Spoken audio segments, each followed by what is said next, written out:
यह कहानी शुरू होती है जब एक लड़का अपनी आंखें खोलता है और समझ ही नहीं पाता कि वो कहाँ है। तभी उसकी क्लासमेट उसे जगाती है। टीचर उसे क्लास में सोते हुए पकड़ लेती है, जिस पर पूरा क्लास हंसने लगता है। आखिर क्लास का सबसे बड़ा ठरकी लड़का फिर से सोता हुआ पकड़ा गया। टीचर गुस्से में उसके पास जाकर पूछती है, क्या मेरी क्लास इतनी बोरिंग है? लेकिन ब्लेयर तो अपनी आंखों पर यकीन ही नहीं कर पाता। ये औरत और बोरिंग नहीं, इसके कर्व्स तो बिल्कुल बोरिंग नहीं है। देखो ना क्या परफेक्ट ज्योमेट्री है, बिल्कुल कड़क। जिस पर टीचर को उसका ये लुक बिल्कुल पसंद नहीं आता। वह उसका कान पकड़कर उसे ब्लैक बोर्ड की तरफ खींच लेती है और बोलती है, अब ये प्रॉब्लम सॉल्व करो। ब्लेयर का दिमाग अभी भी उस परफेक्ट ज्योमेट्री के ख्याल में खोया हुआ है, लेकिन वो अपनी एक स्पेशल टेक्निक यूज करता है ताकि नीचे से ऊपर तक ब्लड फिर से ब्रेन की तरफ घूम जाए। फिर वो बोर्ड पर लिखी प्रॉब्लम देखता है। 1 से 100 तक सारे नंबर का सम निकालो। प्रोफेसर ब्रिटनी चिल्लाती है, जल्दी करो, अगर तुम क्लास में सोते हो तो इसका मतलब है कि तुम्हें लेसन सब पता है। जिस पर सब फिर से हंसने लगते हैं। सबको पता है कि ब्लेयर क्लास का सबसे डिम बल्ब है, लेकिन जैसे ही वो खुद को शांत करता है उसका पूरा चेहरा बदल जाता है। अब वो इतना कॉन्फिडेंट दिखता है कि टीचर खुद शॉक में आ जाती है। जब वो बोर्ड पर जवाब लिखता है तो प्रोफेसर ब्रिटनी की आंखें फटी रह जाती हैं। ब्लेयर कोई शो ऑफ नहीं करता, बस कामली बोलता है, मुझे वॉशरूम जाना है, कुछ काम है। पूरा क्लास शॉक्ड रह जाता है। क्या सच में उसका जवाब सही था? टीचर, जिसके परफेक्ट कर्व्स ने सबका ध्यान खींच लिया था, अब खुद हैरान है आखिर उसने इतना कॉम्प्लेक्स कैलकुलेशन दिमाग में कैसे किया। क्लासरूम के बाहर असली सच सामने आता है। प्लेयर को खुद नहीं पता कि क्या हो रहा है। ये शरीर उसका नहीं है। उसका असली नाम चेन लू है, एक वर्ल्ड फेमस मैथ प्रोफेसर जो यंगेस्ट मास्टर बन चुका था। उसे नहीं पता वो कैसे मरा, और न ही ये कि वो इस एवरेज से स्टूडेंट के शरीर में कैसे आ गया। साथ ही उसे लगता है कि इस दुनिया में तो बेसिक मैथ फॉर्मूलाज तक एग्जिस्ट नहीं करते। क्या ये उसका वर्ल्ड है भी? अगर नहीं तो शायद वो अब इस दुनिया का आइजैक न्यूटन बनने वाला है। इसी सोच में डूबा हमारा प्रोटैगनिस्ट हॉलवे में चलते हुए एक लड़की से टकरा जाता है। बैम, जैसे बोलिंग बॉल किसी पिन से टकराए। ब्लेयर का सिर दुखने लगता है, लेकिन उसके हाथ में कुछ बहुत सॉफ्ट महसूस होता है और वो उस पल को काफी वर्थ इट मानता है। जिस पर उसे एहसास होता है कि क्या कर रहा है।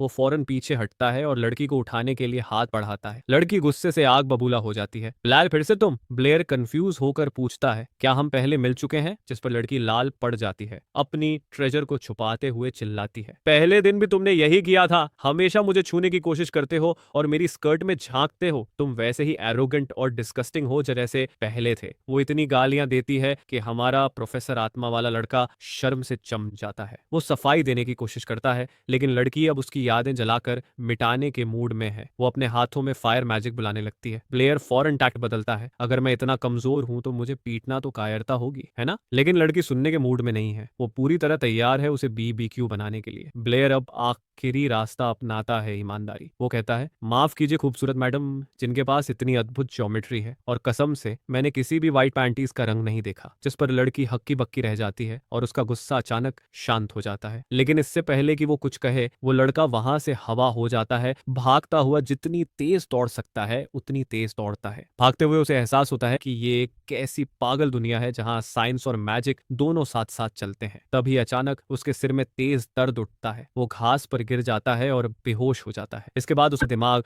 बचपन की यादों में चला जाता है। वो अपने पिता को पुकारता है। फिर दृश्य बदलता है। पानी के गड्ढे में महल का रिफ्लेक्शन दिखता है, जहां कुछ लोग खड़े हैं। एक आदमी एक खूबसूरत बॉक्स एक औरत को देता है और कहता है, मेरी जान, चिंता मत करो। इसके बाद वो औरत अपने बच्चे का हाथ पकड़कर बड़े 2 मंजिला घर के अंदर चली जाती है। अंदर 2 औरतें गॉसिप करती सुनाई देती हैं। वो लेडी और बच्चा पहले नोबल थे, लेकिन जिसने उन्हें सपोर्ट किया था वो मर गया। फिर मेमोरी आगे बढ़ती है। अब एक बच्चा खुश होकर अपनी माँ के पास दौड़ता हुआ आता है, कहता है कि उसे चंदन सा अकादमी में एडमिशन मिल गया है। वो बच्चा ब्लेयर था। उसकी माँ उसे देखकर चिंतित हो जाती है और समझाती है कि वहां उसे बहुत मुश्किलों का सामना करना पड़ेगा। उसे अपने हस्बैंड की याद आती है। ब्लेयर बिल्कुल उन्हीं जैसा दिखता है। इसके बाद मेमोरी में दिखता है कि ब्लेयर एकेडमी में किस तरह इंसल्ट झेलता है। हर प्रोफेसर उसका मजाक उड़ाता है। वो ठान लेता है कि अपने फैमिली का कर्ज चुका कर रहेगा। आखिर वो एक नोबल फैमिली से था जो अब बैंकरप्ट हो चुकी है, इसलिए उसे दोगुनी मेहनत करनी पड़ती है। लेकिन दिक्कत यह है कि वो पैदा ही बिना किसी मैजिक पावर के हुआ था। एक छोटी सी फायरबॉल तक नहीं बना पाता। इसी वजह से एकेडमी में उसकी जिंदगी नरक बन गई थी। सब उसका मजाक उड़ाते हैं, जिससे वो डिप्रेशन में चला जाता है। फिर अचानक एक दिन जब वो जागता है तो सामने एक ब्लू हेयर्ड लड़की को देखता है जो उससे पूछ रही होती है, तुम ठीक हो? प्लेयर हैरान है, ये लड़की कौन है? वो उसे उठाने के लिए हाथ बढ़ाती है और कहती है कि उसे मैजिक थ्योरी क्लास में पहुंचना चाहिए। वो उसका सहारा लेकर उठता है, थोड़ा चौंकता है क्योंकि किसी ने पहले कभी उसकी इतनी केयर नहीं की थी। दोनों क्लास में पहुंचते हैं जहां प्रोफेसर 4 बेसिक एलिमेंट्स के बारे में पढ़ा रहा होता है। पढ़ते पढ़ते ब्लेयर को इस दुनिया की सिस्टम समझ में आने लगती है। या तो तुम मेज पैदा होते हो या फिर एक कॉमनर। प्रोफेसर, जिसके बालों में सफेदी झलक रही है, बताता है कि मेज लोग स्पेल्स,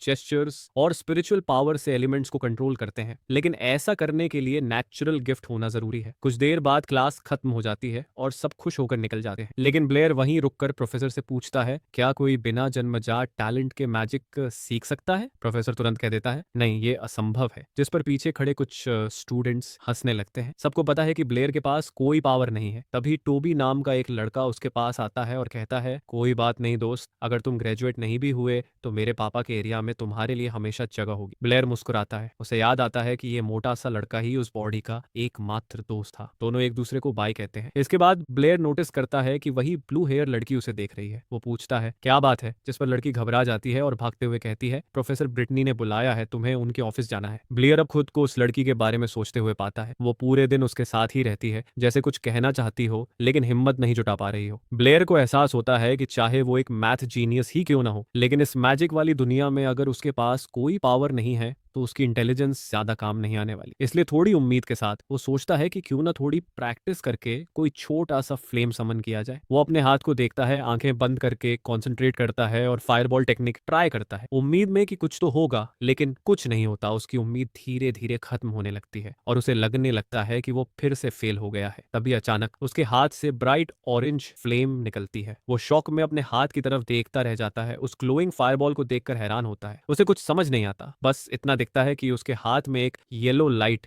चल रही है। उसे यकीन ही नहीं होता कि वो शॉक में अपने हाथ की तरफ देखता रह जाता है। उस ग्लोइंग फायरबॉल को देखकर हैरान होता है। उसे कुछ समझ नहीं आता, बस इतना दिखता है कि उसके हाथ में एक येलो लाइट चल रही है। उसे यकीन ही नहीं होता कि ये रियल है, क्योंकि उसे तो बताया गया था कि इस बॉडी में जरा सी भी मैजिकल पावर नहीं है। लेकिन जो वो देख रहा है वो साफ साफ सच है। वो थोड़ा शांत सांस लेकर रियलिटी को एक्सेप्ट करता है। इसके बाद हमारा लड़का अपनी नई पावर से खेलने लगता है जैसे कोई बच्चा नई टॉय पा गया हो। फिर वो रुककर सोचता है, आखिर ये अचानक से कैसे हुआ? उसे लगता है कि शायद दोनों वर्ल्ड्स किसी तरह क्रॉस हो गए हैं। तभी उसे याद आता है कि उसे टीचर से मिलने जाना है। वो उसके ऑफिस की तरफ जाता है, दरवाजे पर नॉक करता है और अंदर से आवाज आती है, कम इन। वो अंदर जाकर माफी मांगता है कि डिस्टर्ब कर दिया, लेकिन जैसे ही वो अंदर देखता है उसकी आंखें फटी रह जाती हैं और चेहरा लाल हो जाता है। सामने उसकी मैथ टीचर एक अजीब सी पोज में होती है। वो वहीं खड़ा रह जाता है, लेकिन टीचर को उसकी हालत का कोई अंदाजा नहीं होता। वो मुस्कुराकर चीयरफुल टोन में उसे ग्रीट करती है। हमारा प्रोटैगनिस्ट अभी भी हिलता नहीं, बस उसे देखता रहता है। टीचर बिना किसी टेंशन के कहती है, सीन पर ध्यान मत दो, मैं हमेशा ऐसे ही कैलकुलेशन करती हूँ। प्लेयर थोड़ी ऑकवर्ड हंसी देता है और पूछता है कि उसने उसे बुलाया क्यों था। ब्लॉन्ड टीचर मुस्कुराकर कहती है कि वो उसके पास बैठ जाए। वो थोड़ी देर के लिए पीछे जाती है, फिर वापस आकर उसके सामने पेन और पेपर रख देती है। ब्लैर नीचे देखता है, वहां एक नया मैथ प्रॉब्लम लिखा है जिसे उसे सॉल्व करना है। जैसे ही वो सॉल्व करने की तैयारी करता है, टीचर कहती है कि वो थोड़ी देर के लिए बाहर जा रही है, लेकिन बिना समय गंवाए ब्लेयर तुरंत ही आंसर बोल देता है। टीचर शॉक में पूछती है, अभी क्या कहा तुमने? वो कामली वही नंबर दोहराता है, जिस पर ब्लॉन्ड अचानक उठकर उसके पास आती है, उसका कंधा पकड़ लेती है और जोश में पूछती है, तुमने ये कैसे किया? ये प्रॉब्लम तो बहुत लंबी लगती है। वो थोड़ी गुस्से में बोलती है, क्या तुमने ये पहले से सॉल्व किया था? मैंने तो नंबर 79 रैंडम चुना था। ब्लेयर हल्के से मुस्कुराकर पूछता है, क्या आप सच में जानना चाहती हैं कैसे किया? वो हंसते हुए बोलती है, हाँ बताओ ना। ब्लेयर की नजर अनजाने में उसके चेस्ट पर चली जाती है, फिर वो थोड़ा शर्माते हुए बोलता है, ठीक है बताता हूँ। वो सोचता है कि टीचर अंदर से काफी इनोसेंट है, फिर वो सीधा एक्सप्लेनेशन शुरू करता है। वो कहता है कि उसने टीचर को नंबरों को एक एक करके जोड़ते हुए देखा था, जो बहुत रिस्की तरीका है और गलती की संभावना ज्यादा रहती है, लेकिन फिर भी वो उसकी कैलकुलेशन की तारीफ करता है कि वो सही निकली। टीचर अपने पेपर देखती है और कहती है, लेकिन मुझे तो बस यही तरीका आता है। जिस पर ब्लेयर मुस्कुराता है और कहता है, वो तरीका गलत है। फिर वो बताता है कि असली तरीका पैटर्न ढूंढने से शुरू होता है। उसके अनुसार पहले और आखिरी नंबर को जोड़ो, फिर दूसरे और दूसरे आखिरी को, और इसी तरह आगे। हर पेयर का सम 80 आता है। वो पूछता है, अब बताइए ऐसे कितने पेयर्स हैं जो 80 बनाते हैं? ब्लॉन्ड तुरंत उठकर बोलती है, 39। ब्लेयर खुश होकर कहता है, परफेक्ट, बैठिए। फिर तुरंत माफी मांगता है, आदत से मजबूर हूँ। हूँ। इसके बाद वो बताता है कि इस तरीके से बड़ी एडिशन अब सिंपल मल्टीप्लिकेशन बन जाती है। इस मेथड से आंसर बहुत जल्दी निकाला जा सकता है। टीचर खुश होकर कहती है, वाह ये तो कमाल का तरीका है, और फिर बोलती है कि शायद इसे और इम्प्रूव भी किया जा सकता है। ब्लेयर उसकी बात की तारीफ करता है और कहता है, हाँ इस मेथड में इम्प्रूवमेंट पॉसिबल है। जब वो पूरा समझा देता है तो ब्लॉन्ड टीचर वहीं फ्रीज होकर सब समझने की कोशिश करती है। ब्लेयर उसका नाम लेकर आवाज लगाता है, मैम, लेकिन वो अब भी चुप रहती है। उसे लगता है कि शायद उसके वर्ल्ड की बेसिक मैथ यहाँ के लिए बहुत एडवांस्ड है। थोड़ी देर बाद टीचर संभलती है और थोड़ा उदास चेहरा बनाकर पूछती है, क्या ये मेथड तुमने खुद बनाया? ब्लेयर सवाल टाल देता है और कहता है, मैंने बस कैलकुलेशन आसान करने के लिए बनाया। उसके मन में चलता है कि अगर वो गाउस का नाम ले भी लेता तो शायद वो समझ नहीं पाती। तभी अचानक टीचर उसका हाथ पकड़ लेती है और कहती है, तुम जीनियस हो। ब्लेयर को वो सीन थोड़ा रोमांटिक फील देता है। वो कहती है, अगर हम साथ में स्टडी करें तो तुम्हारा फ्यूचर बहुत ब्राइट है। ब्लेयर लाल पड़ जाता है। उसका नाम लेकर कुछ कहने ही वाला होता है कि टीचर मूड को महसूस कर शर्मिंदा हो जाती है और पीछे हट जाती है। लेकिन तभी उसके चेहरे पर अचानक एक्साइटमेंट आती है, जैसे कोई नया आइडिया आया हो। वो बोलती है, ब्लेयर तुम्हें मैथमेटिशियन बनना चाहिए। ब्लेयर तुरंत कहता है, नो। वो जोश में बोलता है, मैं मैथमेटिशियन नहीं, एक अमेजिंग मैथ्स बनना चाहता हूँ। टीचर हैरान होकर पूछती है, क्यों? और फिर गुस्से में उसे टेबल पर दबा देती है। वो कहती है, तुम्हें गणित पढ़नी चाहिए, अपनी प्रतिभा बर्बाद नहीं करनी चाहिए। अगर तुम गणितज्ञ बनो तो सोसाइटी में तुम्हारी बड़ी पोजीशन होगी। ब्लेयर उसका हाथ झटक देता है और कहता है, मुझे मैथ में कोई इंटरेस्ट नहीं है, मैं मेज बनना चाहता हूँ। वो समझाता है कि इस दुनिया में ग्रेट मैथमेटिशियन बनना तो बहुत आसान है, बस पुराने थ्योरीज बोलने हैं, वो किसी और की आइडियाज चुराने जैसा लगेगा। लेकिन मैजिक में कुछ नया एक्सप्लोर करने को है। थोड़ा सोचने के बाद टीचर बोलती है, ठीक है चलो एक बेट करते हैं। वो बताती है कि एकेडमी में एक मैजिक एग्जाम आने वाला है जिससे तय होगा कि ब्लेयर यहाँ रह पाएगा या नहीं। ब्लेयर सोच में पड़ जाता है, अगर वो फेल हुआ तो उसे निकाल दिया जाएगा। टीचर कहती है, अगर तुम सच में मेज बनना चाहते हो तो ये एग्जाम पास करना ही पड़ेगा। कमरे में कुछ पल की खामोशी छा जाती है। ब्लेयर उसकी तरफ देखता है, बिना कुछ बोले, बस सोचते हुए। फिर टीचर डेस्क से कैलेंडर उठाती है और कहती है, अगर तुम एग्जाम पास कर गए तो मैं तुमसे कभी मैथमेटिशियन बनने की बात नहीं करूंगी। अगर ब्लेयर एग्जाम पास नहीं करता तो टीचर उसे टीचिंग असिस्टेंट की जगह दिलाने में मदद करेगी, ताकि वो अकेडमी में रहकर मैथ की पढ़ाई जारी रख सके। सब कुछ समझाने के बाद वो पूछती है कि क्या वो ये बेट मानता है। उसके मन में साफ है ये लड़का कभी पास नहीं हो पाएगा, क्योंकि उसके पास जीरो मैजिकल एबिलिटी है। लेकिन ब्लेयर बिना कोई एक्सप्रेशन दिखाए आंखों में पूरी कॉन्फिडेंस के साथ उस बेट को एक्सेप्ट कर लेता है। इसके बाद हॉलवे में चलते हुए वो सोचता है कि उसकी टीचर कितनी जिद्दी है, हर वक्त उसी के पीछे पड़ी रहती है। फिर उसके दिमाग में पहले वाला सीन घूमने लगता है, लेकिन इस बार थोड़ा रोमांटिक एंगल के साथ, जिस पर उसे एहसास होता है कि उसका दिमाग अब गलत दिशा में जा रहा है। तो खुद को डिस्ट्रैक्ट करने के लिए वो प्रैक्टिस करने निकल पड़ता है। लेकिन तभी अचानक एक लड़की जिसके बालों में रिबन्स बंधी हैं तेजी से भागती हुई उसकी तरफ आती है और दोनों जोर से टकरा जाते हैं। दोनों एक साथ जमीन पर गिरने लगते हैं। हमारा प्रोटैगनिस्ट सोचता है कि ये सिचुएशन कुछ जानी पहचानी लग रही है। तभी उसे फील होता है कि उसके हाथ में कुछ अजीब है। दर्द कम होते ही जब वो आंखें खोलता है तो देखता है कि एक ब्लॉन्ड लड़की उसके ऊपर बैठी है। अगले ही पल लड़की को एहसास होता है कि उसका हाथ उसके चेस्ट पर है और वो गुस्से में आकर उसे पीटने लगती है। वो इतना गुस्सा हो जाती है कि मैजिक यूज करने का सोच लेती है। वो अपना हाथ उठाती है और अचानक उसके हथेली में एक ब्राइट ऑरेंज फायरबॉल बनती है। लेकिन जब वो सामने देखती है तो ब्लेयर वहां से गायब होता है, जिस पर वो चिल्लाती है, वो फिर से भाग गया, और गुस्से में झल्लाने लगती है। वहीं दूर एक झाड़ी के पीछे ब्लेयर चैन की सांस लेता है और सोचता है कि अगर वो भागा नहीं होता तो अब तक पीबीक्यू बन गया होता। थोड़ी देर बाद वही रिबन्स वाली लड़की मैथ टीचर के पास पहुंचती है। वो गुस्से में कहती है कि आज उसने एक परवर्ट को 2 बार एकेडमी में टक्कर मारी है। वो झुंझलाकर बोलती है कि अगर अगली बार वो लड़का मिला तो बिना सोचे सीधा फायरबॉल मारूंगी। टीचर को उसकी बात थोड़ी फनी लगती है और वो हल्का सा हंस देती है। लड़की, जिसका नाम इज़ाबेला है, तुरंत टॉपिक बदल देती है और कहती है, मैंने आपका दिया हुआ मैथ प्रॉब्लम सॉल्व कर लिया। वो गर्व से बताती है कि उसने पूरी प्रॉब्लम सिर्फ एक रात में हल कर दी और सोचती है कि कोई उससे तेज नहीं कर सकता था। टीचर उसकी मेहनत की तारीफ करती है, लेकिन फिर मुस्कुराते हुए बोलती है, एक लड़का था ब्लेयर जिसने वही प्रॉब्लम सिर्फ 1 मिनट में सॉल्व कर दी। इज़ाबेला की आंखें फटी रह जाती हैं। वो हैरानी में पूछती है, क्या सिर्फ 1 मिनट में? टीचर उसे समझाती है कि इसके पीछे एक खास मैथमेटिकल थियरी है और चाहो तो वो उसे दिखा सकती है। इसके बाद टीचर उसे ब्लेयर का तरीका समझाने लगती है। है। धीरे धीरे इजाबेला के चेहरे से कंफ्यूजन कम होने लगता है और वो मेथड को समझने लगती है, लेकिन तभी उसे झटका लगता है। उसे यकीन नहीं होता कि ये मेथड खुद ब्लेयर ने बनाया है। वहीं इजाबेला ये ठान लेती है कि उसे इस जीनियस लड़के से मिलना ही होगा। वो टीचर से उसके बारे में पूछती है, आंखों में एक्साइटमेंट के साथ। टीचर उसकी ये सडन रिएक्शन देखकर थोड़ा हैरान होती है, लेकिन फिर कहती है, ठीक है, मैं तुम्हें उससे मिलवा दूंगी। इसके बाद इजाबेला जोश में क्लासरूम का दरवाजा जोर से खोलकर अंदर घुसती है और चिल्लाती है, यहाँ कोई ब्लेयर नाम का लड़का है। वो पूरे क्लास के सामने बोलती है कि उसे उसी से मिलना है। ब्लेयर का दोस्त कुछ बोलने ही वाला होता है, लेकिन तभी किसी ने उसकी जांघ में जोर से पिंच किया और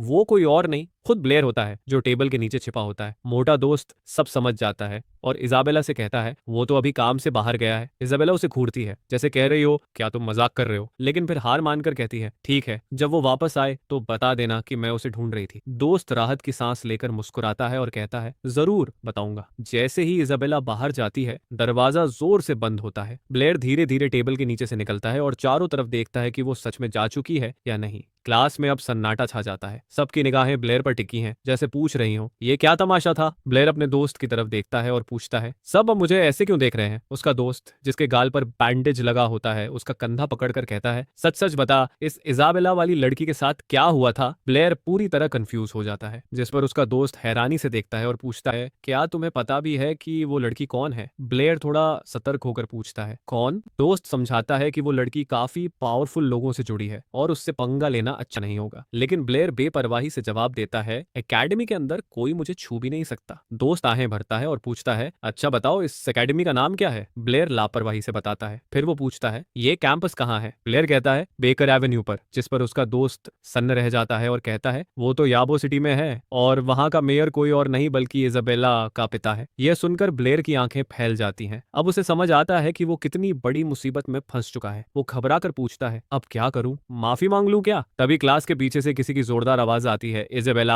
दोनों पलटकर देखते हैं, एक सुनहरे बालों वाला लड़का अपनी टीम के साथ खड़ा होता है, जो ब्लेयर को घूर रहा होता है। वो कहता है, तुम जैसे लूजर्स यहाँ 2 दिन भी नहीं टिक सकते। उसका नाम पॉड है, वही लड़का जो पहले भी ब्लेयर को तंग करता था। ब्लेयर का दोस्त बीच में आता है और उसे डिफेंड करने की कोशिश करता है, लेकिन अंदर ही अंदर वो जानता है कि पॉड की बात गलत नहीं है, क्योंकि इस एकेडमी में अगर तुम्हारे पास स्किल नहीं है तो कोई इज्जत नहीं मिलती। और हालत तब और खराब है क्योंकि अब सारे सेकंड ईयर स्टूडेंट्स को एक मैजिक एग्जाम देना है। जो फेल हुआ वो सीधा एक्सपेल होगा। थ्योरी में ये एग्जाम आसान है, लेकिन ब्लेयर के लिए ये उसकी जिंदगी का एंड पॉइंट है, क्योंकि उसके पास तो जीरो मैजिक एबिलिटी है। तभी अचानक पास की टेबल पर किसी ने जोर से हाथ मारा। बॉर्ड गुस्से में ब्लेयर पर चिल्लाता है, क्या तू बहरा है। पूरा माहौल हैवी हो जाता है। बॉर्ड उसे गालियां देता है, लेकिन ब्लेयर का दोस्त अब चुप नहीं रहता। उसका चेहरा सख्त हो जाता है और वो पलटकर जवाब देने को तैयार हो जाता है। ब्लॉन्ड लड़के को उसी वक्त एक फाइट के लिए चैलेंज कर दिया जाता है, क्योंकि उसका रवैया काफी रूड और ओवर कॉन्फिडेंट होता है। वो हैरानी से पूछता है, इसमें ब्लेयर के दोस्त टोबी का क्या लेना देना। जिस पर दोनों के बीच का माहौल एकदम टेंस हो जाता है और वो ऑलमोस्ट लड़ाई करने वाले होते हैं। ब्लॉन्ड लड़का गुस्से में कहता है, मैं ये बात नहीं भूलूंगा, और अपने दोस्तों के साथ वहां से चला जाता है। जाते जाते वो बोलता है कि अगली बार मिलने पर ब्लेयर को इसका पूरा हिसाब चुकाना पड़ेगा। ब्लेयर थोड़ा डर जाता है, चेहरे पर पसीना आ जाता है, लेकिन उसे ये देखकर अच्छा भी लगता है कि टोबी ने सच में उसकी तरफ से खड़े होकर डिफेंड किया। सच्चा दोस्त वही होता है। ब्लेयर हंसकर कहता है, अगर इजाबेला के चक्कर में कोई दिक्कत आई तो साथ देना प्लीज। टोबी मुस्कुराता है और बोलता है, साथ तो दूंगा, लेकिन तब तक शायद तुझे खुद ही पीट चुका हूं। जिस पर ब्लेयर बस अजीब सा चेहरा बनाता है। क्या। कुछ दिन बाद मैजिक एग्जाम का दिन आ जाता है। प्रोफेसर सबको नियम समझाता है और बोलता है कि जो फेल हुआ उसे अकादमी छोड़नी पड़ेगी। टेस्ट काफी सिंपल है। स्टूडेंट्स को एक लाइन के पीछे खड़े होकर फायरबॉल से सामने वाले टारगेट को हिट करना है। एग्जाम शुरू होता है ब्लॉन्ड लड़के बी से। वो बहुत कॉन्फिडेंट तरीके से सामने आता है, जैसे उसे पहले से पता हो कि वही बेस्ट है। वो झटपट एक फायरबॉल बनाता है और एकदम सटीक निशाने पर मार देता है। इंस्ट्रक्टर उसकी तारीफ करता है और कहता है कि वो पास हो गया है। इसके बाद सब अपनी अपनी बारी से टेस्ट देते हैं। तभी भीड़ में ब्लॉन्ड लड़का ब्लेयर और टोबी को देख लेता है और ताने मारते हुए हंसता है, अपने आखिरी कुछ मिनटों का मजा ले लो। टोबी गुस्से में बोल देता है, चुप रहो बेवकूफ। और तभी अगला नाम अनाउंस होता है टोबी का। वो तुरंत तैयारी में लग जाता है। कुछ देर में उसके हाथ में एक छोटी सी ऑरेंज फ्लेम जल उठती है। वो टेक्निक का नाम चिल्लाता है और फायरबॉल को टारगेट की तरफ फेंक देता है। वो मुश्किल से टारगेट को छूता है, लेकिन इंस्ट्रक्टर कह देता है कि वो पास हो गया है। टोबी खुश होकर उछल पड़ता है है कि कम से कम पास तो हुआ। अब इंस्ट्रक्टर लिस्ट देखता है और ब्लेयर का नाम आते ही थोड़ा रुक जाता है। उसे याद आता है कि ये वही लड़का है जिसके पास कोई मैजिक पावर नहीं है। वो सोचता है कि उसे सबके सामने इंसल्ट ना हो, इसलिए टेस्ट वहीं खत्म कर देता है जैसे भूल गया हो। लेकिन तभी ब्लॉन्ड बुली जोर से चिल्लाता है, रुको, अभी एक स्टूडेंट बाकी है। वो ब्लेयर की तरफ उंगली करके बोलता है, वो पहले से ही फेल है। पूरा क्लास ब्लेयर की तरफ देखने लगता है। इंस्ट्रक्टर थोड़ा असहज होकर पूछता है, क्या तुम टेस्ट दोगे? जिस पर ब्लॉन्ड के दोस्त जोर जोर से हंसने लगते हैं। सब मजाक उड़ाने लगते हैं। इसी बीच पास से गुजरती मैथ टीचर भी ये तमाशा देखने लगती है। टोबी उसके कंधे पर हाथ रखकर कहता है, इग्नोर कर यार इन सबको। लेकिन तभी अचानक ब्लेयर का पूरा ऑरा बदल जाता है। उसके चेहरे पर पूरी कॉन्फिडेंस झलकती है। वो बोलता है, मैं टेस्ट दूंगा। पूरा हॉल सन्न हो जाता है। ब्लॉन्ड और उसके दोस्त हैरान रह जाते हैं, फिर जोर से हंसने लगते हैं जैसे उन्होंने कोई बड़ा जोक सुन लिया हो। इतना शोर सुनकर मैथ टीचर और पास आकर देखने लगती है। मैजिक इंस्ट्रक्टर गुस्से में बोलता है, सब शांत हो जाओ। वो ब्लेयर से आखिरी बार पूछता है, क्या तुम पक्के हो? ब्लेयर सीधा जवाब देता है, हाँ प्रोफेसर एंटोनियो, मैं रेडी हूँ। इंस्ट्रक्टर नरमी से कहता है, अगर फेल हुए तो बुरा मत मानना। ब्लेयर टारगेट के सामने खड़ा होता है, गहरी सांस लेता है और सोचता है कि उसे सबके सामने कुछ इंप्रेसिव करना है। वो जानता है कि उसे मंत्र या हाथों की हरकतों की जरूरत नहीं है, लेकिन शो करने के लिए वो पूरा एक्ट करता है। वो जोर से स्पेल का नाम बोलता है। सबका ध्यान टारगेट की तरफ चला जाता है। ब्लेयर अपने चेहरे पर पूरा जोर डालता हुआ दिखता है, जैसे बहुत मेहनत कर रहा हो। चारों तरफ स्मोक उठने लगती है। लोग चेहरा ढकते हैं ताकि जल न जाए। जब धुआं साफ होता है तो सब देखते हैं ब्लेयर के हाथ में कुछ नहीं है। ब्लॉन्ड और उसके दोस्त ठहाके मारते हैं, लेकिन तभी अचानक उसके हाथ में हल्की सी लौ जलती है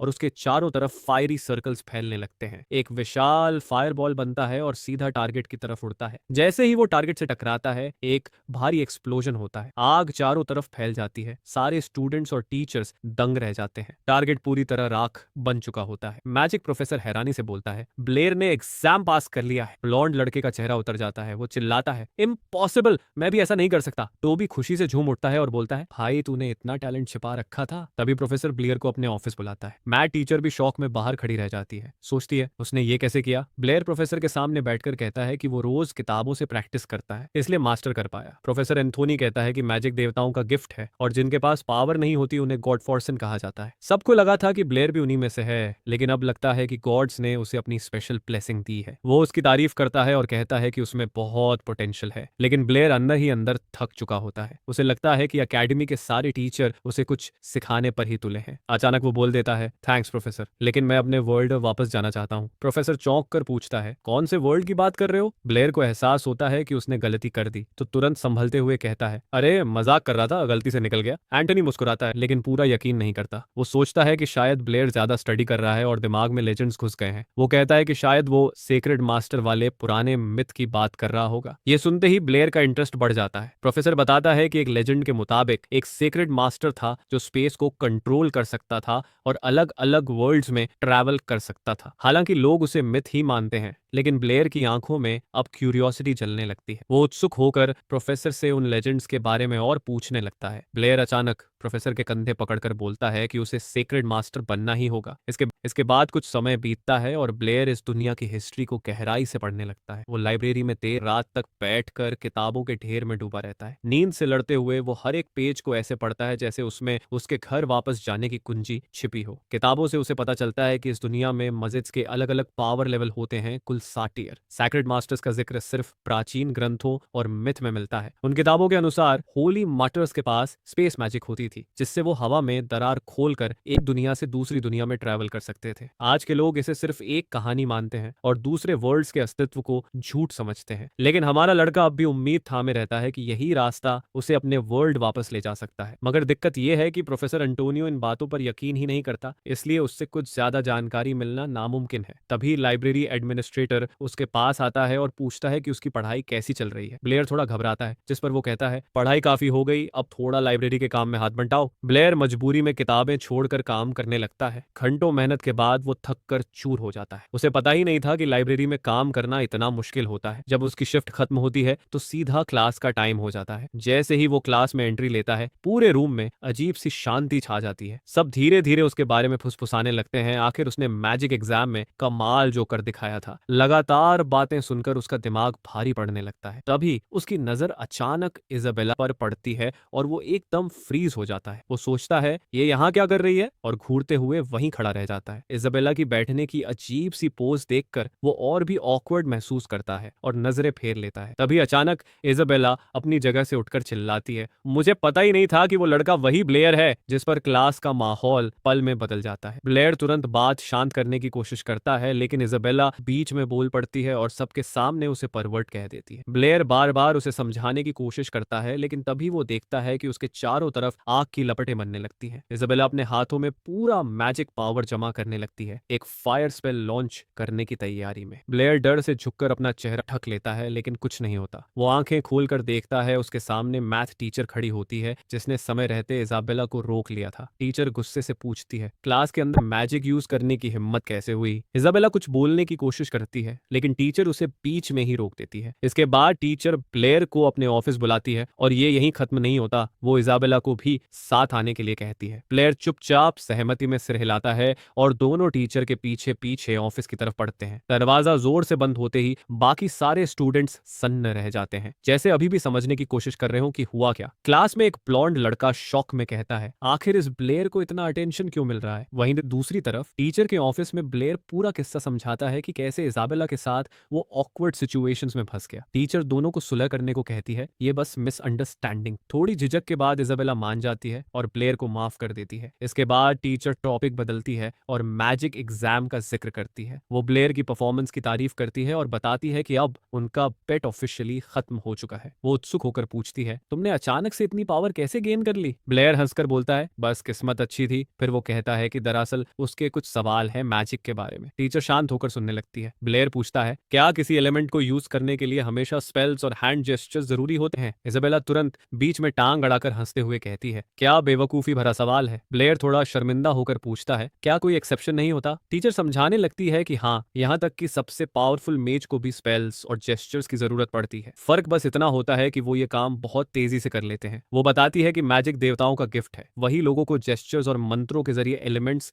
समन करना सिखाते हैं। लेकिन अगर कोई बिना किसी जेस्चर या स्पेल के ऐसा कर पाए तो उसे डिवाइन एनलाइटनमेंट कहा जाता है। इजाबेला झुंझलाकर पूछती है, मैम आप इतना बेवकूफ सवाल इतना सीरियसली क्यों ले रही हैं? ब्लेयर सोच में पड़ जाता है। शायद वो दूसरे वर्ल्ड से आया है, इसलिए इस दुनिया के गॉड ने उसे ओवरलुक कर दिया। उसे समझ आता है कि अगर उसे मेज बनना है तो पहले बेसिक थ्योरी समझनी होगी। लेकिन टीचर का असली मकसद कुछ और होता है। वो एक फोल्डेड पेपर निकालकर ब्लेयर को देती है और बताती है कि ये एक साइंटिफिक जर्नल है जिसमें सबसे इंपॉर्टेंट रिसर्च पब्लिश होती है। पास खड़ी इजाबेला क्यूरियोसिटी में झांक कर देखती है और शौक में चिल्ला उठती है। उस पेपर पर मैथ टीचर का नाम और उसके साथ ब्लेयर का नाम भी लिखा होता है। टीचर बताती है कि उसने ब्लेयर का दिया हुआ समेशन मेथड समझ लिया और उसी पर पेपर प्रकाशित किया है। ब्लेयर के दिमाग में बस एक ही बात घूमती है, क्या इससे मुझे पैसे मिलेंगे? आखिर लाइब्रेरी की सैलरी तो बहुत घटिया थी। जैसे उसकी सोच पड़ ली हो। टीचर मुस्कुराते हुए उसे एक पाउच देती है और कहती है, ये तुम्हारा रिवॉर्ड है। ब्लेयर पाउच खोलता है, अंदर इतने पैसे होते हैं जितने उसकी 2 साल की सैलरी से भी ज्यादा है। वो खुशी में मुस्कुरा देता है, लेकिन झूठी शर्म दिखाते हुए कहता है, आधा हिस्सा आप रख लीजिए। टीचर भोलेपन से तुरंत मान जाती है और आधे पैसे रख लेती है। ब्लेयर का चेहरा तुरंत उतर जाता है। वो सोचता है, मैं तो बस फॉर्मल बोल रहा था, अब उसके पास आधे पैसे ही बचते हैं और वो अंदर से जलने लगता है। सोचता है कि जितनी जल्दी हो सके उसे इस दुनिया से निकलना पड़ेगा। लेकिन तभी उसकी नजर फिर से टीचर पर टिक जाती है। उसके मन में नया सवाल उठता है, क्या हर पब्लिश आर्टिकल के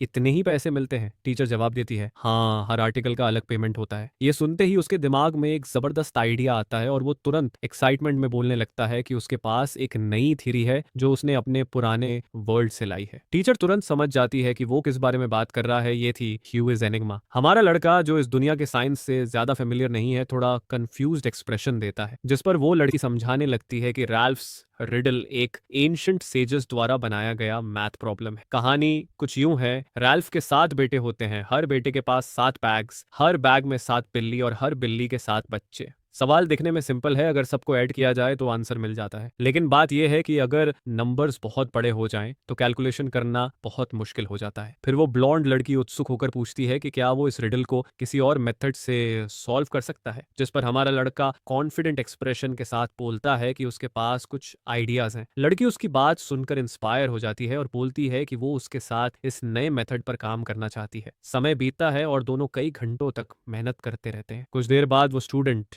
जो पूरे टाइम ऑफिस में बैठी थी, अपनी कुर्सी पर ही सो जाती है। तभी अचानक पास से एक जोर की चीख सुनकर वो चौंक जाती है। वो चीख प्रोफेसर की होती है, जो खुशी से उछल रही होती है और बोल रही होती है, हमारे लड़के ने आखिर प्रॉब्लम सॉल्व कर ली। इजाबेला हैरानी में उससे पूछती है, क्या ये आइडिया तुमने खुद से निकाला? जिस पर वो थोड़ा शरारती अंदाज में मुस्कुराता है और कहता है, क्या तुम सच में जानना चाहती हो? लड़की बेहद क्यूरियोसिटी में सिर हिलाती है। इसके जवाब में वो कामली बोलता है, मेरे पास कोई स्पेशल स्किल नहीं है, मैं बस बहुत पढ़ता हूँ। लड़की शौक में पूछती है, सच में? लेकिन काफी देर बाद भी उसके दिमाग में उसी की बात घूमती रहती है। फिर अचानक कुछ ऐसा होता है जो उसे पूरी तरह हिला देता है। वो देखती है कि हमारा प्रतियोगिता तीसरे साल के बिल्डिंग की तरफ जा रहा है, जबकि वो सेकंड ईयर का स्टूडेंट है। वो सोचती है, ये यहाँ क्या कर रहा है, और खुद से वादा करती है कि इस बार उसे रंगे हाथ पकड़ कर रहेगी। मगर कुछ ही सेकंड में वो उसे फिर खो देती है। इस बीच हमारा लड़का पहले ही तीसरे साल की बिल्डिंग के पीछे बने पत्थर के ऊंचे दीवार तक पहुंच चुका होता है। यही वो जगह होती है जिसके बारे में टोबी ने उसे बताया था और चेतावनी दी थी कि कोई बेवकूफी मत करना। वो हल्के से दीवार पार करता है और अचानक उसे अपनी मैजिक टीचर की बात याद आती है, जिसने कहा था कि अगर वो सच में मैजिक सीखना चाहता है तो उसे याबो सिटी के मैजिक एसोसिएशन जाना चाहिए। दीवार के पार का नजारा देखकर वो कुछ देर के लिए चम जाता है। सामने फैला हुआ शहर उसे हैरान कर देता है। अनोखी आर्किटेक्चर, शांत गलियां और बीचों बीच हसल करते मर्चेंट्स जो अपने कस्टमर्स को बुला रहे होते हैं। वो धीरे धीरे चलता हुआ इस खूबसूरत जगह को देखता जाता है। तभी उसकी नजर एक विशाल सफेद दीवारों वाले कासल पर टिकती है। उसे तुरंत पहचान में आ जाता है कि यही मैजिक एसोसिएशन है। अंदर जाने से पहले वो अपनी पॉकेट से एक मास्क निकालता है। उसे पता है कि आइडेंटिटी रिवील करना सेफ नहीं है, इसलिए वो चेहरा ढक लेता है। एंट्रेंस पर ज्यादा भीड़ नहीं होती तो वो सीधा मेन डेस्क तक पहुंच जाता है। वहां उसे एक ब्लू हेयर्ड लड़की मिलती है जो तुरंत पूछती है कि उसे किस तरह की हेल्प चाहिए। उसे देखते ही हमारा लड़का चौंक जाता है। वो उसकी क्लासमेट मॉली होती है। वो सोचता है, ये यहाँ काम कर रही है। मॉली उसे एक हाई लेवल मेंटर से ट्रेन होने का ऑफर देती है, लेकिन उसके बदले एक इनसेन अमाउंट मांगती है। वो प्राइस सुनकर शौक में आ जाता है। इतना पैसा किसके पास होता है? वो हार मानकर वहां से निकलने ही वाला होता है। तभी मॉली उसे रोकती है और कहती है कि अगर पैसे की दिक्कत है तो वो एसोसिएशन की लाइब्रेरी में साइन अप कर सकता है। वो मुड़कर हैरानी से पूछता है, लाइब्रेरी? मॉली बताती है कि मैजिक एसोसिएशन की लाइब्रेरी में हजारों किताबें हैं और सबसे अच्छी बात, वो फ्री है। ये सुनते ही उसका चेहरा चमक उठता है। बिना एक सिक्का खर्च किए मैजिक सीखने का मौका मिलना किसी ड्रीम से कम नहीं था। वो तुरंत बोलता है, मुझे अभी रजिस्टर कर दो। लेकिन रजिस्ट्रेशन के लिए उनसे मेज सर्टिफिकेट मांगा जाता है जो उसके पास नहीं होता। मॉली सोचती है कि वो पहले से मेज होगा, लेकिन फिर बताती है कि सर्टिफिकेट प्रूव करता है कि पर्सन को सच में मैजिक की नॉलेज है। वो कहती है कि वो चाहे तो यहीं अपनी स्किल्स प्रूव कर सकता है। वो थोड़ा झिझकते हुए पूछता है, यहीं टेस्ट दे सकता हूँ? मॉली सिर हिलाती है, लेकिन वार्न करती है कि आज जो स्पेशलिस्ट ड्यूटी पर है वो काफी स्ट्रिक्ट आदमी है। उसके टेस्ट में सिर्फ 10% लोग पास होते हैं। इसके बावजूद हमारा लड़का हिम्मत नहीं हारता और टेस्ट देने के लिए तैयार हो जाता है। सोचता है कि वापस दीवार कूदकर भागना प्रैक्टिकल नहीं होगा। कुछ देर बाद वो दोनों एग्जामिनर एंड्रू के रूम में पहुंचते हैं। वो आदमी रेड मेज की रोब पहने होता है जिस पर 2 सिल्वर स्ट्राइप्स होते हैं, जो बताता है कि वो फायर एलिमेंट का मिड लेवल मेज है। एंड्रू ज्यादा बातें नहीं करता और सीधा पूछता है कि ये लड़का कौन है और मास्क क्यों पहन रखा है। वो जवाब देता है, मैं चेनलुओ हूँ, पिछले वर्ल्ड से आया हूँ, और मास्क इसलिए क्योंकि ट्रेनिंग करते वक्त चेहरा जल गया था। पास बैठा बूढ़ा आदमी ताना मारता है, तेरे फायरबॉल बड़े खास होंगे जो तूने खुद को ही जला लिया। एंड्रू थोड़ी दिलचस्पी से हंसता है और सोचता है कि इसकी एज देखकर तो ये लो लेवल मेज ही लगता है। मॉली सजेस्ट करती है कि वो एग्जाम रूम में जाकर टेस्ट करे, लेकिन एंड्रू मना कर देता है और कहता है, यहीं करवा लो। वो बोलता है, चलो दिखाओ क्या आता है। ब्लेयर चेनलुओ थोड़ी हैरानी में पूछता है, यहीं इस छोटे से रूम में? बूढ़ा आदमी फिर मजाक उड़ाता है, चिंता मत कर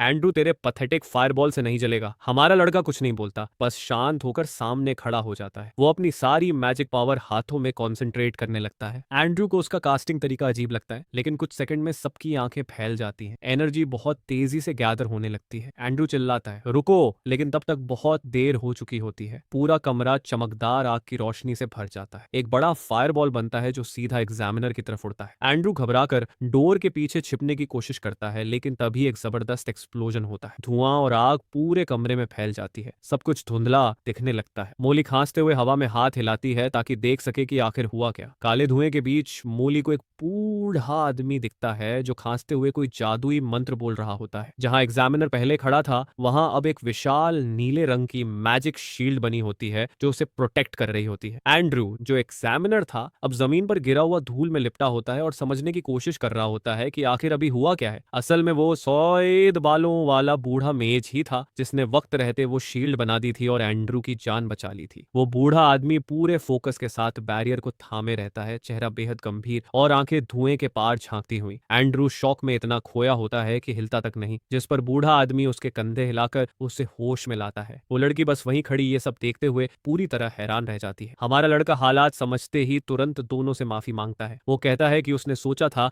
सब लोग उसके स्पेल के लिए तैयार होंगे, इसलिए उसने पूरी ताकत से मैजिक छोड़ी। काफी हंगामे और केओस के बाद भी वो टेस्ट पास कर लेता है। थोड़ी देर बाद वो दूसरे कमरे में बैठा होता है जहां उसे उसका मैथ सर्टिफिकेट और लाइब्रेरी कार्ड दिया जाता है। वो दोनों दस्तावेज हाथ में लेकर ध्यान से देखने लगता है। उसी वक्त वो नीले बालों वाली लड़की उसके पास आती है और मुस्कुराकर कहती है कि उसने जो किया वो देखकर एग्जामिनर तक हैरान रह गए थे। हमारा लड़का चेनलुओ शालीनता से मुस्कुराकर उसका धन्यवाद करता है, फिर अलविदा कहकर वहां से निकल जाता है। लेकिन जाते जाते वो उसे उसके नाम से बुला देता है, जिस पर लड़की चौंक कर सोच में पड़ जाती है कि आखिर उसने उसका नाम जाना कैसे, जब दोनों पहली बार मिले थे। लाइब्रेरी पहुंचते ही चैनलुओ चारों तरफ किताबों के पहाड़ देखकर दंग रह जाता है। वो बिना वक्त गंवाए एक मोटी किताब उठाता है और खाली टेबल पर बैठकर पढ़ना शुरू कर देता है। जैसे जैसे वो पढ़ता जाता है उसे एहसास होता है कि इन किताबों में काफी रेयर और यूजफुल इंफॉर्मेशन है। उसकी दिलचस्पी खास तौर पर उन किताबों में होती है जो मैजिकल और स्पिरिचुअल पावर के बारे में बताती हैं। किताबों के मुताबिक किसी भी मेज की ताकत उसकी स्पिरिचुअल पावर पर निर्भर करती है। जितनी ज्यादा स्पिरिचुअल पावर होगी उतना ज्यादा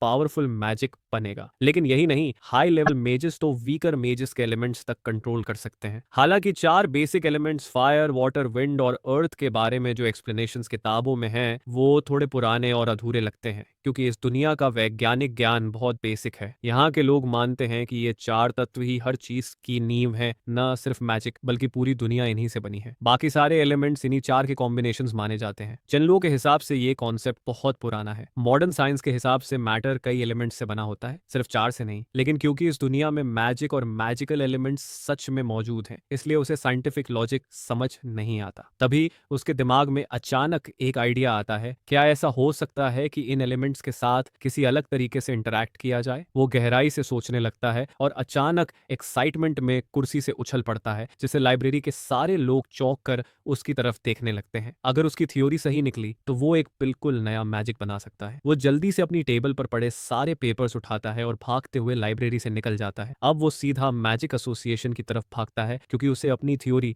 तुरंत टेस्ट करनी होती है। वो पूरी तरह हांफता हुआ हॉलवे में दौड़ता चला जाता है। रास्ते में एग्जामिनर और बूढ़ा मेज उसे देखकर पहचान जाते हैं वही लोग जो कुछ देर पहले उसके टेस्ट के दौरान शॉक में आ गए थे। वो दोनों अब भी टेबल पर बैठे हुए होते हैं और उनके साथ वही ब्लू हेयर्ड लड़की चाय सर्व कर रही होती है। एंड्रयू उस वक्त बोल रहा होता है कि चेनलुओ की स्पिरिचुअल पावर तो बहुत लो है, लेकिन फिर भी उसने इतना बड़ा पावरफुल फायरबॉल कैसे बना लिया। वो कहता है, सबसे अजीब बात तो ये है कि उस बूढ़े मेज तक को उसके एलिमेंट पर कंट्रोल नहीं मिल पाया। क्रेरो पहने बूढ़ा मेज सोच में पड़ जाता है और कहता है कि शायद उस लड़के के पास कोई सीक्रेट पावर है जिसे वो समझ नहीं पा रहे हैं। अब शाम ढलने लगती है और चेनलुओ शहर से निकलकर वापस एकेडमी की ओर लौटने का फैसला करता है। रास्ते में वो एक ऊंची पत्थर की दीवार फांदकर आसानी से अंदर पहुंच जाता है, बिना किसी आवाज या धूल उड़ाए। वो अब और वक्त बर्बाद नहीं करना चाहता और तुरंत अपनी नई मैजिक थ्योरी को आजमाने का सोचता है। उसके दिमाग में एक के बाद एक आइडियाज आने लगते हैं और वो कोशिश करता है कुछ अलग क्रिएट करने की। वो गहरी सांस लेता है और अचानक उसे एक अजीब सी एनर्जी फील होती है। सफेद रंग की लहरें उसके चारों ओर घूमने लगती हैं। वो जल्दी समझ जाता है कि यह एनर्जी उसके अपने शरीर से निकल रही है और वो इसे कंट्रोल भी कर सकता है। वो उस एनर्जी को डायरेक्ट करने की कोशिश करता है ताकि दूसरा एलिमेंट क्रिएट कर सके। उसके हाथों में एक चमकता हुआ गोला बनता है जो कुछ ही पल में बदलकर ऑक्सीजन बन जाता है। लेकिन उसे यकीन नहीं होता कि यह सच में प्योर ऑक्सीजन है या नहीं, क्योंकि देखने से तो कुछ पता नहीं चलता। वो ऑक्सीजन को कंप्रेस करके ज्यादा डेंस बनाता है और सोचता है कि अगर ये सच में ऑक्सीजन है तो इसे जलाने से साबित हो जाएगा। पहली कोशिश में बस हल्का सा धुआं निकलता है और कुछ खास नहीं होता। वो हार नहीं मानता और दोबारा कोशिश करता है। इस बार वो ऑक्सीजन को कंप्रेस करता है और उसी पल उसमें आग लगाता है। अचानक एक जबरदस्त एक्सप्लोशन होता है, पूरी जमीन हिलने लगती है और शॉक वेव इतनी तेज होती है कि आसपास की बिल्डिंग्स के शीशे तक टूट जाते हैं। यहाँ तक कि मैथ टीचर के ऑफिस में रखे ग्लास तक में दरारें पड़ने लगती हैं। टीचर शोर सुनकर खिड़की की तरफ दौड़ती है और देखती है कि बाहर एक बड़ी एक्सप्लोजन की लपटें उठ रही हैं। हरे मैदान के बीच में स्मोक और आग के गुब्बार ऊपर उठते जा रहे हैं। वहीं हमारा लड़का बीच में खड़ा खांसते हुए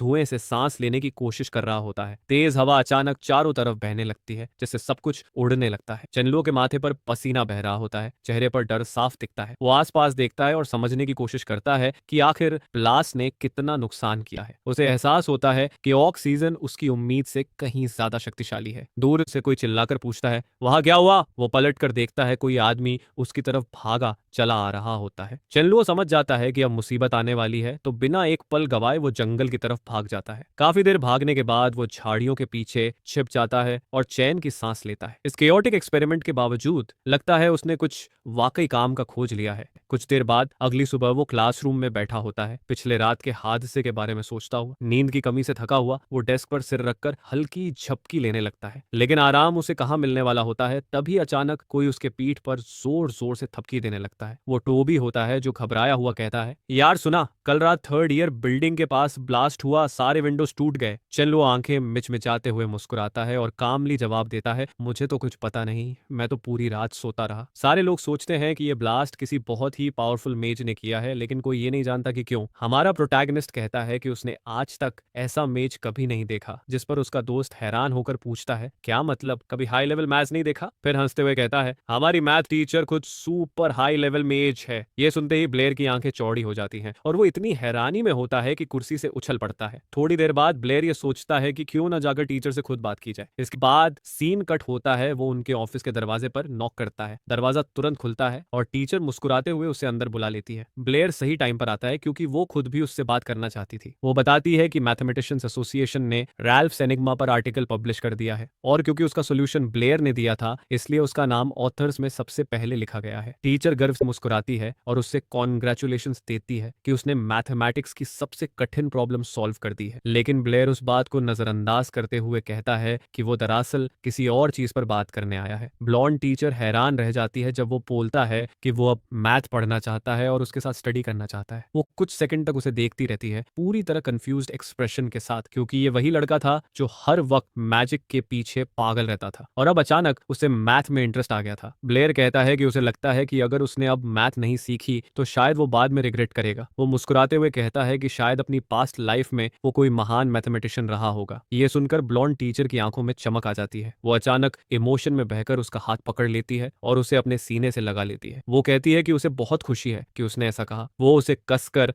हक कर लेती है और कहती है कि अब से वो दोनों रोज स्कूल के बाद साथ में मैथ पढ़ेंगे। बेचारा ब्लेयर पूरा लाल पड़ जाता है और अकवर्डली खुद को छुड़ाने की कोशिश करता है। वो धीरे से उसे पीछे करता है और उसी वक्त मौका पाकर कहता है कि उसे मैजिक में भी कुछ हेल्प चाहिए। टीचर अब भी थोड़ी शर्मिंदा सी होती है, लेकिन फिर भी उसकी बात मान जाती है। वो बोलती है, ठीक है, तुम जो चाहो वो पढ़ सकते हो। ब्लेयर राहत की सांस लेकर दरवाजे की तरफ भागता है, बस किसी तरह वहां से निकल जाना चाहता है। वो जैसे ही बाहर निकलने लगता है, ब्लॉन्ड टीचर उसे आवाज देकर रोक लेती है और याद दिलाती है कि अगले दिन उनके स्टडी सेशंस शुरू होंगे। वो बस हाँ में सिर हिलाकर भागने ही वाला होता है कि अचानक वो फिर बोलती है, रुको 1 मिनट। वो अपने डेस्क पर बैठती है, हाथ जोड़ती है और सोचने लगती है कि उसे क्या कहना चाहिए। ब्लेयर घबराया सा खड़ा रहता है, समझ नहीं पाता कि अब क्या होने वाला है। और तभी टीचर को कुछ समझ आता है। उसे एहसास होता है कि ब्लेयर ने मैथ पढ़ने की बात सिर्फ इसलिए की थी ताकि वो उससे मैजिक में हेल्प ले सके। वो थोड़ी नाराज हो जाती है, क्योंकि उसे लगता है कि उसका रिक्वेस्ट सिंसियर नहीं था। ब्लेयर अंदर से घबरा जाता है, उसे समझ नहीं आता क्या बोले। फिर अचानक उसके दिमाग में एक बहाना आता है और वो जल्दी से कह देता है, असल में क्योंकि हम रोज साथ में रहेंगे तो मुझे मैजिक के बारे में पूछने में भी आसानी होगी। वो वाक्य पूरा भी नहीं कर पाता कि अचानक टीचर का हाथ उसके कंधे पर आता है। वो उसे कसकर पकड़ लेती है। ब्लेयर डर के मारे चुप हो जाता है, सोचता है अब क्या होने वाला है। लेकिन टीचर मुस्कुराते हुए कहती है कि उसके अंदर टैलेंट है और वो मैथ को एक पावरफुल टूल की तरह इस्तेमाल कर सकता है। वो उसे कहती है कि वो आराम करे और कल से ठीक टाइम पर वापस आए। ब्लेयर हल्का मुस्कुराता है और मन में सोचता है कि ये लड़की वाकई स्मार्ट है, लेकिन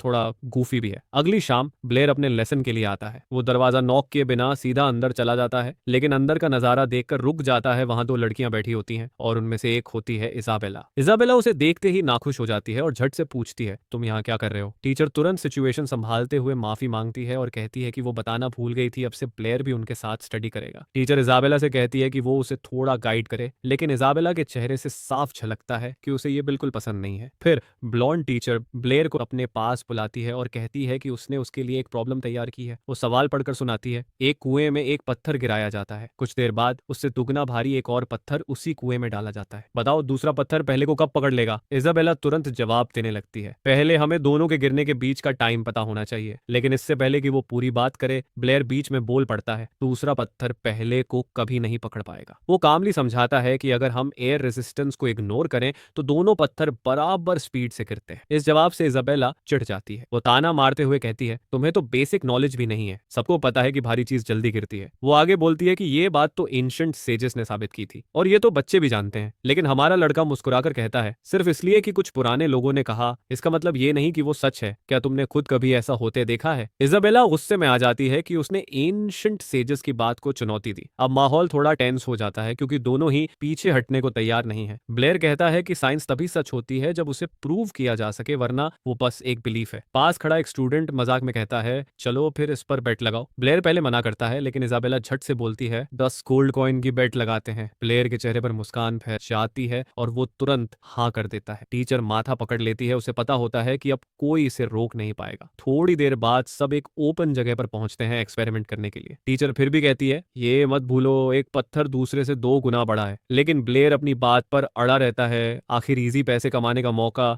वो क्यों छोड़े। बाकी सबको पूरा यकीन होता है कि ब्लेयर हार जाएगा क्योंकि सब एंशिएंट सेजेस पर भरोसा करते हैं। इजाबेला कहती है, कॉन्फिडेंट होना अच्छी बात है लेकिन ओवर कॉन्फिडेंट होना मूर्खता है। तभी हवा में सफेद प्लेटफॉर्म्स बनते हैं और टीचर उन पर चढ़कर ऊपर उड़ने लगती है। नीली रोशनी के साथ हवा उसे ऊपर क्लॉक टावर की ऊंचाई तक उठा देती है। ब्लेयर पहली बार किसी को फ्लाइट मैजिक यूज करते हुए देखता है और वहीं खड़ा रहकर औ में देखता रहता है। ऊपर पहुंचकर टीचर दोनों पत्थर, एक छोटा और एक बड़ा, अपने हाथों में उठाती है। नीचे इजाबेला पहले से कहती है, अब तो साफ है वो हारने वाला है। फेयरनेस के लिए टीचर दोनों पत्थरों को एक ही ऊंचाई से अलाइन करती है और फिर दोनों को एक साथ छोड़ देती है। दोनों पत्थर हवा में गिरने लगते हैं और कुछ पल के लिए ऐसा लगता है जैसे उनमें फर्क दिख रहा है। दोनों पत्थर तेजी से नीचे आते हैं और गिरते हुए उनकी स्पीड लगातार बढ़ती जाती है। लेकिन तभी दोनों पत्थर एकदम एक ही वक्त पर जमीन पर गिरते हैं। ये देखकर सबकी आंखें खुली की खुली रह जाती हैं। इजाबेला की जॉ गिर जाती है, उसे यकीन ही नहीं होता कि उसने क्या देखा है। वहीं हमारा लड़का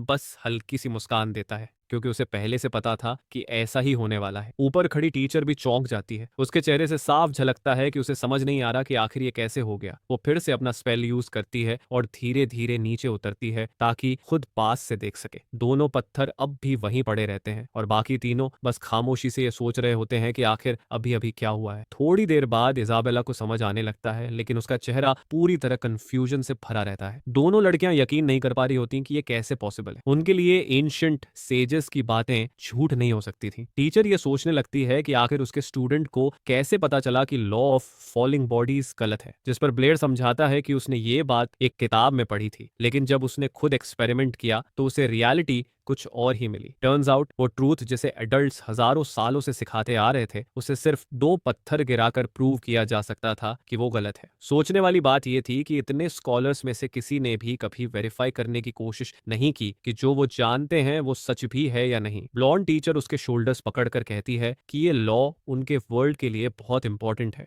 और अब बहुत जल्दी ही नई किताबों में एक नया लॉ आएगा जिस पर प्लेयर का नाम लिखा होगा। लेकिन प्लेयर को इस फेम से खास खुशी नहीं होती क्योंकि उसे लगता है कि एक्सपेरिमेंट में वो अकेला नहीं था। टीचर सिचुएशन को स्मूथ करने की कोशिश करती है और कहती है कि सारा क्रेडिट उसी का है, उसने तो बस थोड़ी मदद की थी। वो आगे कहती है कि अगर वो चाहे तो इजाबेला के साथ मिलकर इस लॉ को रिफाइन कर सकता है, जिस पर इजाबेला का चेहरा चमक उठता है। वो एक्साइटेड होकर कहती है कि उसे ये आइडिया बहुत अच्छा लगा। ब्लेयर मुस्कुराते हुए कहता है कि हाँ, उसे इस लॉ को फाइनल करने के लिए इजाबेला की हेल्प जरूर चाहिए होगी और वो उसे इनवाइट करता है साथ काम करने के लिए। अचानक इजाबेला के चेहरे की सारी झिझक गायब हो जाती है। वो हैरानी से ब्लेयर को देखती रहती है और उसके प्रपोजल के बारे में सोचने लगती है। उसके दिमाग में अचानक न्यूज़पेपर हेडलाइंस घूमने लगती हैं। 2 genius at the academy discovered a new law together. ये सोचकर उसका चेहरा लाल पड़ जाता है लेकिन वो कोशिश करती है कि अपनी फीलिंग्स जाहिर ना हो और थोड़ा शर्माते हुए हाँ कह देती है। ब्लॉन्ड टीचर कुछ देर के लिए ख्यालों में खो जाती है क्योंकि अब उसे एहसास होता है कि उन्हें दोनों को अकेले में साथ काम करना पड़ेगा। वो सोचने लगती है कि उस नए लॉ का नाम क्या होगा और कैसे उनके दोनों नाम एक साथ किताबों में छपेंगे, ये सोचते ही उसका चेहरा फिर से लाल पड़ जाता है। फिर अचानक वो कहती है कि अगर एकेडमी में कोई भी ब्लेयर को परेशान करेगा तो वो खुद उसकी हेल्प करेगी। अंदर ही अंदर वो सोच रही होती है कि ये लड़का कितना स्मार्ट और हैंडसम है। अचानक ब्लेयर उसकी तरफ हाथ बढ़ाता है। इजाबेला तुरंत सोचती है कि वो हैंडशेक करना चाहता है और ये सोचकर उसका चेहरा पूरी तरह लाल हो जाता है। वो थोड़ी नर्वस होकर पूछती है, तुम हाथ क्यों बढ़ा रहे हो? जिस पर ब्लेयर जवाब देता है, 10 गोल्ड कॉइन। मतलब उसका इशारा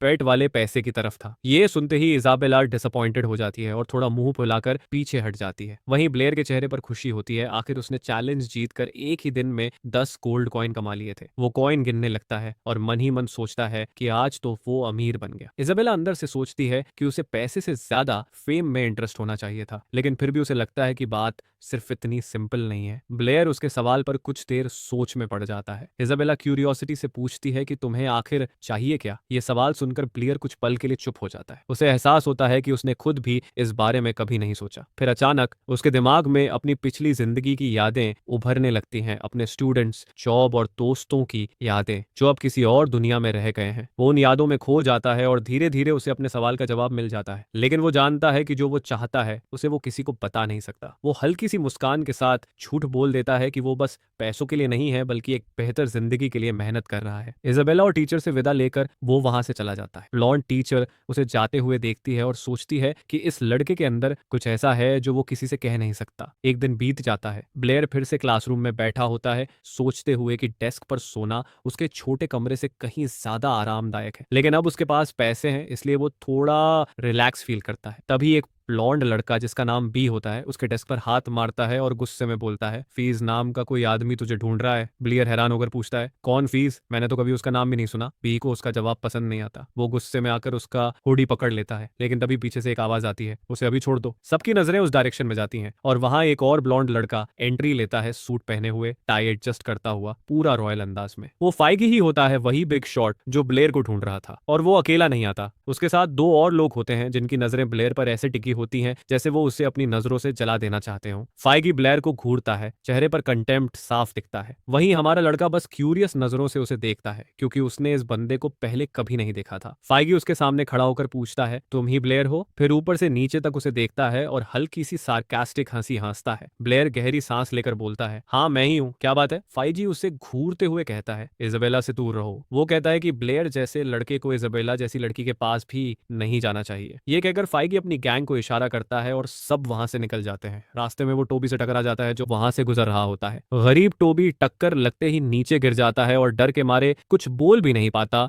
बस शांत बैठा रहता है जब तक वो लोग चले नहीं जाते। फिर टोबी अव्यक्त तरीके से ब्लेयर के पास आता है और पूछता है, सब ठीक है? जिस पर ब्लेयर मुस्कुराकर कहता है, हाँ बस बात करनी थी उन्हें। टोबी फिर समझाता है कि फाइजी कौन है, वो क्लास प्रेसिडेंट है और पूरी अकेडमी में उससे सब डरते हैं। वो फेमस हार्वर्ड फैमिली से है और एक विकाउंट का बेटा है। टोबी उसे समझाने की कोशिश करता है कि फाइगी से पंगा लेना सही नहीं है क्योंकि उसका बाप एक सीक्रेट सोसाइटी का बड़ा आदमी है और एकेडमी के बहुत से टीचर्स उसी सोसाइटी के मेंबर हैं। वो हंसते हुए बोलता है कि उसे पता है ब्लेयर इजाबेला की ब्यूटी से थोड़ा अट्रैक्ट हो गया होगा, लेकिन वो वार्न करता है कि फाइगी की वार्निंग को इग्नोर मत करना। जिस पर हमारा लड़का थोड़ा ऑकवर्ड महसूस करता है क्योंकि उसके दिमाग में ऐसा कुछ चल ही नहीं रहा था। थोड़ा वक्त गुजरता है और दोपहर होते होते क्लासेस खत्म हो जाती हैं। अब ब्लेयर पहले से ही इजाबेला के साथ बैठा होता है, लेकिन उसका ध्यान कहीं और होता है। वो अपने नए ऑक्सीजन टेक्निक के बारे में सोच रहा होता है कि उसे सही तरीके से कैसे यूज करे। इस टेक्निक का बिगेस्ट एडवांटेज ये होता है कि उसे मैजिक या हैंड साइंस की जरूरत नहीं पड़ती, लेकिन प्रॉब्लम ये होती है कि उसे अभी तक दो एलिमेंट्स को एक साथ यूज करना नहीं आता। तभी इजाबेला उसे रियलिटी में वापस खींचती है और बोलती है, अब enough day dreaming, solve the problem जो मैथ टीचर ने दी थी। ब्लेयर एक लंबी जम्हाई लेकर उसे एक पेपर पकड़ा देता है। इजाबेला जैसे ही पेपर देखती है उसकी आंखें चौड़ी रह जाती हैं। उसमें पूरे फॉर्मूलास लिखे होते हैं और वो रियलाइज करती है कि ब्लेयर ने ऑलरेडी पूरा क्वेश्चन सॉल्व कर रखा है। वो शॉक में रह जाती है क्योंकि उतने ही समय में वो आधा क्वेश्चन ही सॉल्व कर पाई थी। ब्लेयर मुस्कुराकर कहता है, हर प्रॉब्लम को एक ही तरीके से सॉल्व नहीं किया जा सकता, सीक्रेट ये है कि हर बार अलग सोच रखो। इजाबेला उसकी बात सुनकर थोड़ी इरिटेटेड हो जाती है और नीचे पेपर देखने लगती है, लेकिन अंदर से थोड़ा इंप्रेस्ड भी फील करती है। फिर अचानक ब्लेयर को याद आता है कि उसे उससे कुछ पूछना था। वो पूछता है कि वो एक साथ दो फायरबॉल्स कैसे समन कर लेती है। इजाबेला हंसकर कहती है कि वो दो नहीं, चाहे तो बहुत सारे फायरबॉल समन कर सकती है। ये सुनकर ब्लेयर के होश उड़ जाते हैं। वो हैरान होकर उसकी तरफ देखता है। इजाबेला समझ जाती है कि वो लड़का सिर्फ एक ही फायरबॉल बना पाता है, जिस पर वो उसे छेड़ने लगती है। ब्लेयर बताता है कि उसने मैजिक पर बहुत सारी किताबें पढ़ी हैं, लेकिन कहीं भी मल्टीपल स्पेल समन करने की टेक्निक नहीं मिली। इस पर इजाबेला कहती है कि किताबें बस बेसिक्स सिखाती हैं, ऐसे एडवांस टेक्निक्स कोई वहां नहीं लिखता। वो आगे कहती है कि अगर कोई एक्सपर्ट मैजिक कंसल्टेंट हायर करे तभी ये सीखा जा सकता है। फिर टीजिंग टोन में बोलती है, अगर कोई मुझे सिस्टर बुलाए तो मैं खुद उसे सिखा दूं। ब्लेयर बिना एक पल सोचे पूरे सीरियस एक्सप्रेशन के साथ बोल देता है, ठीक है सिस्टर। उसकी डेड पैन टोन सुनकर इजाबेला हिल जाती है। वो पूरे शौक में रह जाती है क्योंकि उसे उम्मीद नहीं थी कि वो इतनी जल्दी सीरियसली बोल देगा। ब्लेयर के इस अचानक जवाब से वो पूरी तरह फ्लस्टर्ड हो जाती है, लेकिन प्रॉमिस तो प्रॉमिस वो रिलक्टेंटली मान जाती है और कहती है कि ठीक है, वो उसे सिखाएगी। इसके बाद दोनों